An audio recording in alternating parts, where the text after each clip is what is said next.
10 ఫోటోలు పెడుతుంటారు.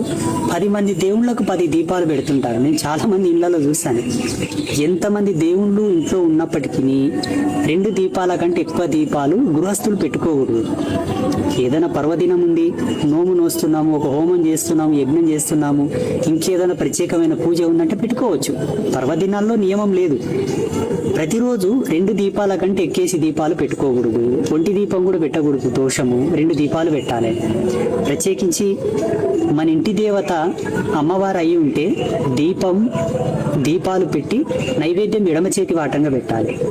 మన ఇంటి దేవుడు నామదేవుడు అయి కురుమంత్రాయుడు, రాఘవేంద్ర స్వామి, వెంకటేశ్వర స్వామి, మల్లయ్యనో, బీరప్పనో, ఆంజనేయ స్వామి, ఇంకెవరైనా పురుష దేవుళ్ళు అయితే నైవేద్యం కుడి చేయి వాటంగా పెట్టాలి. ఇది కూడా బాగా గుర్తుంచుకోండి. దీపారాధన చేసే సమయంలో, అగరబత్తులు వెలిగించే సమయంలో, నైవేద్యం పెట్టే సమయంలో మీరు ఉత్తర దిశను ముఖం చేసి కూర్చునేటట్టుగా ఏర్పాటు చేసుకోండి.